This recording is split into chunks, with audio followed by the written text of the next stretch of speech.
জাকাতুল ফিতর। জাকাতুল ফিতর নিয়ে অনেক কথা, অনেক আলোচনা, এত সারা জীবনকে এগুলো নিয়ে আলোচনা করতে হয়। জীবনে একবার একটা শিক্ষা নিলে হয় না। রাসূলুল্লাহ সাল্লাল্লাহু আলাইহি ওয়াসাল্লাম ফিতরাকে ফরজ করেছেন। এই পুরো ফিতরা সম্পর্কে মাত্র 2টা হাদিস থেকে আপনাকে 5টা পয়েন্ট বলবো। আমার মনে হয় এর বাইরে আর ফিতরা সম্পর্কে তেমন কিছু জানার প্রয়োজন নেই। কি সে হাদিস 2টা? রাসূলুল্লাহ সাল্লাল্লাহু আলাইহি ওয়াসাল্লাম থেকে ইবনে ওমর তিনি বর্ণনা করেন, ভাষাগুলো শুনেন। প্রথম বাক্য, ফারাদা রাসূলুল্লাহ সাল্লাল্লাহু আলাইহি ওয়াসাল্লাম যাকাতাল ফিতর ওয়া ফি রিওয়ায়াতিন সাদাকাতু রমাদান ওয়া ফি রিওয়ায়াতিন সাদাকাতু রমাদান সাদাকাতুল ফিতর। 3-4টা শব্দ আসছে, জাকাতুল ফিতর, জাকাতুর রমাদান, সাদাকাতুল ফিতর, সাদাকাতুর রমাদান। এই 4টা শব্দ আপনি কোরআনে মানে হাদিসে পাবেন। এটা হচ্ছে ফিতরা সংক্রান্ত। কি? ফারাদা, রাসূল ফরজ করেছেন। কার উপরে? বলা হয়েছে সাআম মিন তামরিন, কি দিয়ে? 1 সা খেজুর, আও শাইরিন ইলা আখির, এভাবে খাদ্যের নাম এসেছে। তারপরে বলা হয়েছে আলান নাস, প্রত্যেক মানুষ। এখানে মানুষ শব্দটা আসছে মূলত হচ্ছে মুসলিম, লিকুল্লি মুসলিমিন। আল্লাহর রাসূল প্রত্যেকটা মুসলিমের উপরে সাদাকাতুল ফিতর ফরজ করেছেন। আলাল কাবীরে ওয়াস সাগীরে ওয়া যাকারে ওয়াল উনসা ওয়াল আবদি ওয়াল হুর, এইভাবে বর্ণনায় আসছে। প্রত্যেক মুসলিমের উপরে ফরজ মানে কি? বলছে বড় হোক ছোট হোক, স্বাধীন হোক গোলাম হোক, পুরুষ হোক মহিলা হোক, সবার উপরে ফিতরা ফরজ, মানে দিতেই হবে আপনাকে। ফিতরার সাথে আমাদের মাযহাবি বড় বড় সার্টিফিকেটদারীদের আকল নিয়ে আমাদের মাঝে মাঝে চিন্তা হয় যে এরা এত বিদ্যা বুদ্ধিওয়ালা, এরা কি করে এই নিসাবের সাথে আবার তুলনা করে। জাকাতের সাথে ফিতরার কোনো সম্পর্ক নেই। জাকাতের সম্পর্ক নিসাবের সাথে, ফিতরার সম্পর্ক হচ্ছে আত্মার সাথে। মানে আপনার দেহে প্রাণ আছে, আপনার উপর ফিতরা ফরজ। মানে আপনি জীবিত, এখনো শ্বাস প্রশ্বাস চলতেছে, শরীর না চলুক, আপনি বেডে শুয়ে আছেন, আপনি মায়ের পেটে আছেন। ওসমান রাদিয়াল্লাহু আনহু মায়ের পেটের সন্তানের জন্য ফিতরা দিয়ে দিতেন। তার মানে যেই দেহের মধ্যে প্রাণ আছে এটাই তার নিসাব হয়ে যাওয়া। প্রাণওয়ালা প্রত্যেকটা ব্যক্তির উপরে ফিতরা ফরজ। কতগুলো মানে গালি, মানে যেহেতু আমাদেরকে সংযত বলা হয়েছে সিয়াম অবস্থায়, কতগুলো বাতিলপন্থী আছে, আবার নিজেদেরকে আহলে হাদিসও বলে, আবার বিভিন্ন ওই দলের নামগুলো নিলাম না, তারা ওই মাথা মোটা কতগুলো মুফতি আছে, ওই কমেন্ট করে যে এই নির্বোধ, এটাই বুঝে না, সবার উপরে ফিতরা ফরজ হইলে ফিতরা খাবে কে? বুঝেন, এই ভাষাগুলো বলতেছে। আর ও তো আমাকে জিজ্ঞেস করে কেন? ভাষাটা কার? বলেছে তো রাসূলুল্লাহ সাল্লাল্লাহু আলাইহি ওয়াসাল্লাম, যে ফারাদা রাসূলুল্লাহ সাল্লাল্লাহু আলাইহি ওয়াসাল্লাম, সাহাবী বলতেছে যে রাসূল ফরজ করেছেন, ওর উপরে ফিতরা ফরজ। এটা কি সঠিক মাসলা নাকি ভুল? তাহলে ওর উপরে যদি ফরজ হয়, ও দিবে কি না দিবে, ও আমাকে কেন জিজ্ঞেস করে? ও রাসূল কি জিজ্ঞেস করো যে ওর ফিতরা কিভাবে হবে? রাসূল তো বলেই দিয়েছে। তো ওর ফিতরার বাপ দিবে, গোলামের ফিতরা কে দিবে? ওর মনিব দিবে। স্ত্রীর যদি স্ত্রী ফিতরা স্ত্রী দিবে, না হলে স্ত্রীর স্বামী দিবে, না তার বাপ দিবে। মানে কেউ না কেউ পুরা করবে। এটা তো ইঙ্গিতই করে দেওয়া হয়েছে যেহেতু আলা সাগীর, ছোটর উপরে ফিতরা ফরজ, তো ওর ফিতরাটা কে দিবে? ওর বাপ দিবে। আর আমি বলবো আমাদের যুবক যুবতীদেরকে বা সমস্ত ভাইদেরকে, যারা 100 টাকায় বার্গার কিনে খায়, যারা মোবাইলে ইন্টারনেট 300-400 টাকার ইন্টারনেট কিনে ফেসবুক চালাইতে পারো, তো তোমার ফিতরা তোমার বাপ কেন দিবে? এটা তো ইবাদত, ইবাদত না? তাহলে যার ফিতরাটা সে দিলে নেকিটা সে পাবে, তোমার ফিতরা তোমার বাপ দিলে নেকি তোমার বাপ নিয়ে গেল। তো তোমরা কি করো? কোন এমন যুবক আছে যে ব্যক্তির কাছে আড়াই থেকে 3 কেজির চাউলের টাকা নাই, 300 টাকা নাই? কোন যুবক আছে এরকম? তাহলে কেন তারা এগুলো বোঝে না? কারণ ইবাদতের প্রতি কেন আমাদের অন্তর ঝোঁকে না? প্রত্যেকটা মহিলার উচিত নিজের ফিতরা নিজে দেয়া, প্রত্যেকটা যুবক যুবতীর উচিত নিজের টাকায় নিজের ফিতরা দেয়া, কারণ এটা সে নেকিটা পেয়ে যাবে। এটা তো ফরজ একটা ইবাদত। আর কত চমৎকার রাসূলুল্লাহ সাল্লাল্লাহু আলাইহি ওয়াসাল্লাম বলেছেন, তুহরাতুল লিসাইম মিনাল লাগwi ওয়ার রাফাস, একজন সায়েম ব্যক্তি সিয়াম থাকা অবস্থায় যে লাগু, অনর্থক নিরর্থক ফাহিশা কাজগুলো করে ফেলেছে, কথাগুলো বলে ফেলেছে, এই মাত্র 3 কেজি চাউলে আল্লাহ তার 1 মাসের সিয়ামকে পবিত্র করে দেবে। এটা কত বড় ব্যাপার! সংখ্যা কম, 3 কেজি চাউল মাত্র, কিন্তু এটার মানটা কত, যে আপনার আমার ত্রুটিগুলাকে আল্লাহ মাফ করে দেবেন। আর অত মাতুল্লিল মাসাকিন, আর এটা ঈদের নামাজের যাওয়ার আগেই মিসকিনদের ঘরে খাদ্যে পৌঁছে যাবে। এটা হচ্ছে ফিতরার হিকমা। তাহলে আমাদেরকে এই হাদিস 2টা সম্পর্কে অবগত করে দেওয়া হয়েছে। এতে 4-5টা বিষয় আছে। 1, ফিতরা প্রত্যেকের উপরে ফরজ। কে দিবে? যার নাই সে দিবে না।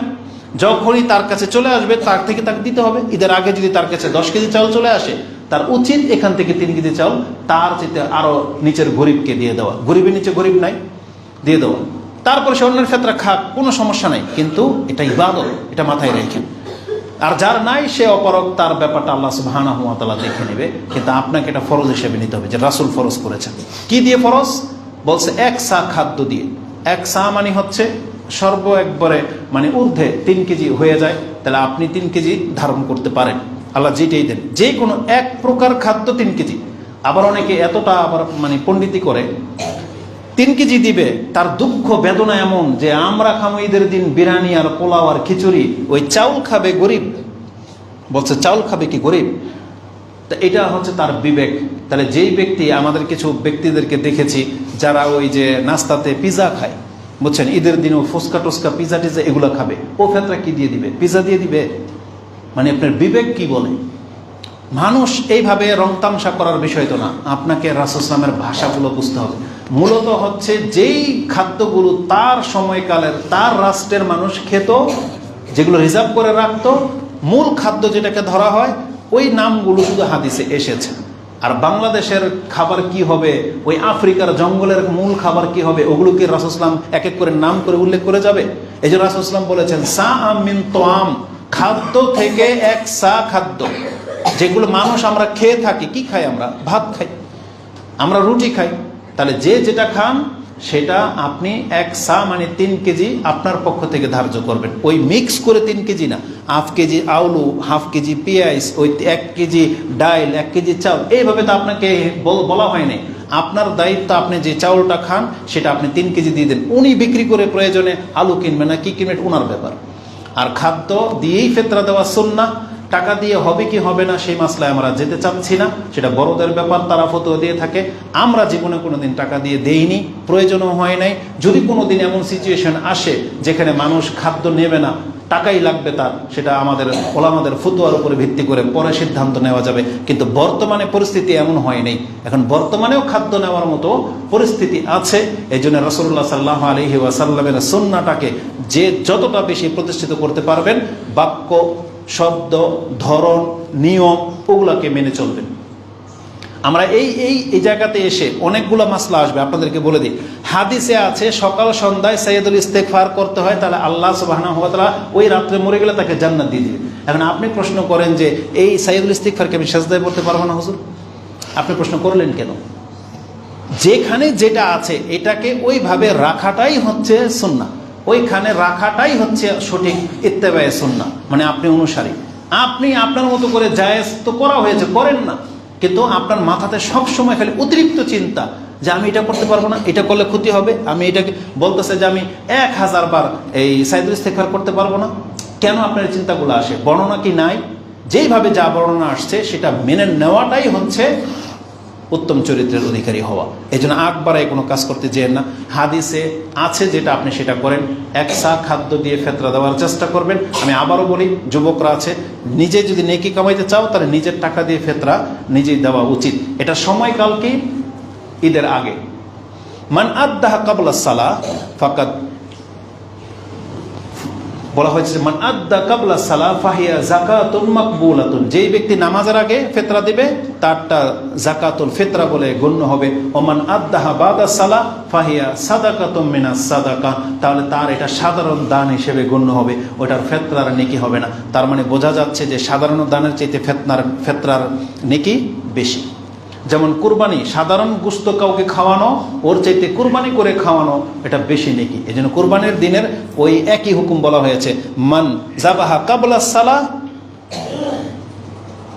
বলা হয়েছে যেই ব্যক্তি কুরবানির আগে কুরবানি করলো, ফাহিয়া না, সেটা হচ্ছে লাহমুন, মানে তার নিজের খাদ্যের গোশত হয়ে গেল। ওমান যাবাহা বাদা সালাহ ফাকাদ তাম্মা নুসুকুহু ওয়া আসাবা সুন্নাতাল মুসলিমিন, এটা আছে যে যেই ব্যক্তি নামাজের পরে কুরবানি করলো সেই ব্যক্তি কুরবানি পূর্ণ করলো এবং সে মুসলিমদের সুন্নাহ অনুযায়ী রইল।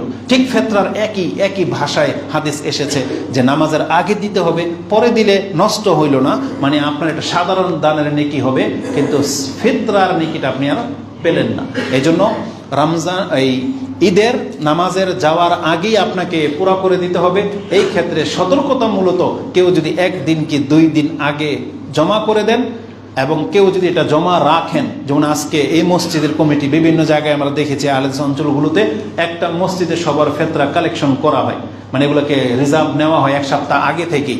এটাও জায়েজ পন্থা, জায়েজ। কেননা ওই যে আয়াতুল কুরসির যে হাদিসে সেখানে ওই বাইতুল মালের মধ্যে জাকাতের মাল রিজার্ভ রাখার কথা আছে, যেখান থেকে শয়তান খেজুর চুরি করেছিল, তখন আয়াতুল কুরসি শিক্ষা দিয়েছিল শয়তান। এই ঘটনাটা ফিতরা কেন্দ্রিকই রয়েছে। তার মানে বোঝা যাচ্ছে যে আপনি চাইলে 2, 3, 4 দিন আগে থেকেই রিজার্ভ করে নিতে পারেন। তবে এই ক্ষেত্রে ওলামাদের একটা ফতোয়া হলো, আপনি যে দায়িত্ব নিলেন আপনার দায়িত্ব ঈদের আগে এগুলোকে প্রচার করে দিবেন।